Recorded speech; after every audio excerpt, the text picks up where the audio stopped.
I'm Hannah here at the Velma Teague Library, and it's time for another teen story time. So I don't know if you're aware, but the last week in September is what we call Banned Books Week. This is where libraries highlight books that fall under the Banned Books banner. So I think when most people hear the term banned books, they think that these are books that have been completely removed from the library and are no longer available for other people to read. Which is not true. So sometimes it does happen, pretty rarely, that a book is completely removed from a library and no one is allowed to read it anymore. But most of the time, books are what we call challenged. This is where people come, they might come up and complain and say, hey, I don't like this book for whatever reason. I think you should remove it from the library. And then at that time, the librarian will take it, and then a group of librarians is formed to read the book, and then they come together to discuss whether or not it's objectionable enough to actually ban or remove it from the library. And most of the time, the books are not actually removed, but they are still challenged. So most of the books that are under this Banned Books banner is books that have been challenged. So people have attempted to get them banned, but they have not actually been banned.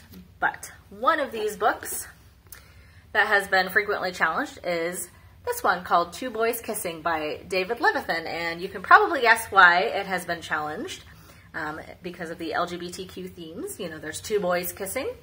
But I thought we should read some together, because just because someone or some people find a book objectionable, it doesn't mean it is not worth reading. So that is why we celebrate Banned Books Week. Somebody else might really not like this book, but somebody else might really love it. So here we go. It says, the two boys kissing are Craig and Harry.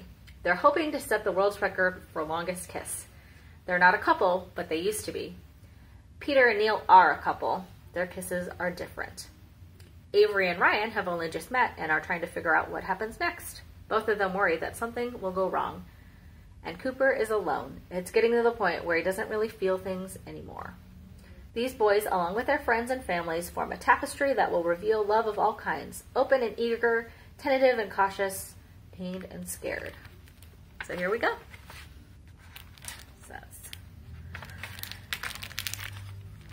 It's 8:07 on a Friday night, and right now, It's 8:07 on a Friday night, and right now, Neil Kim is thinking of us. He is 15, and he is walking over to his boyfriend Peter's house. They've been going out for a year, and Neil starts by thinking about how long this seems. From the beginning, everyone has been telling him it won't last. But now, even if it doesn't last forever, it feels like it has lasted long enough to be meaningful. Peter's parents treat Neil like a second son, and while Neil's own parents are still alternately confused and distressed, they haven't barred any of the doors. Neil has 2 DVDs, 2 bottles of Diet Dr. Pepper, cookie dough, and a book of poems in his backpack. This, and Peter, is all it takes for him to feel profoundly lucky. But luck, we've learned, is actually part of an invisible equation. 2 blocks away from Peter's house, Neil gets a glimpse of this and is struck by a feeling of deep, unnamed gratitude. He realizes that part of his good fortune is his place in history, and he thinks fleetingly of us, the ones who came before. We are not names or faces to him. We are an abstraction, a force. His gratitude is a rare thing. It is much more likely for a boy to feel thankful for the Diet Dr. Pepper than he is to feel thankful for being healthy and alive, for being able to walk to his boyfriend's house at age 15 without any doubt that this is the right thing to do. He has no idea how beautiful he is as he walks up that path and rings that doorbell. He has no idea how beautiful the ordinary becomes once it disappears. If you are a teenager now, it is unlikely that you knew us well. We are your shadow uncles, your angel godfathers, your mother's or your grandmother's best friend from college, the author of that book you found in the gay section of the library. We are characters in a Tony Kushner play, or names on a quilt that rarely gets taken out anymore. We are the ghosts of the remaining older generation. You know some of our songs. We do not want to haunt you too somberly. We don't want our legacy to be gravitas. You wouldn't want to live your life like that, and you won't want to be remembered like that either. Your mistake would be to find our commonality in our dying. The living part mattered more. We taught you how to dance. It's true. Look at Tariq Johnson on the dance floor. Seriously, look at him. 6 feet 3 inches tall, 180 pounds, all of which can be converted by the right clothes and the right song into a mass of heedless joy. The right hair helps too. He treats his body like it's made of fireworks, each one timed to the beat. Is he dancing alone or dancing with everyone in the room? Here's the secret. It doesn't matter. He traveled for 2 hours to get to the city, and when it's all over, it will take him over 2 hours to get home. But it's worth it. Freedom isn't just about voting and marrying and kissing on the street, although all of these things are important. Freedom is also about what you will allow yourself to do. We watch Tariq when he's sitting in Spanish class, sketching imaginary maps in his notebook.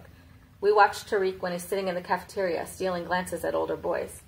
We watch Tariq as he lays the clothes on his bed, creating the outline of the person he's going to be tonight.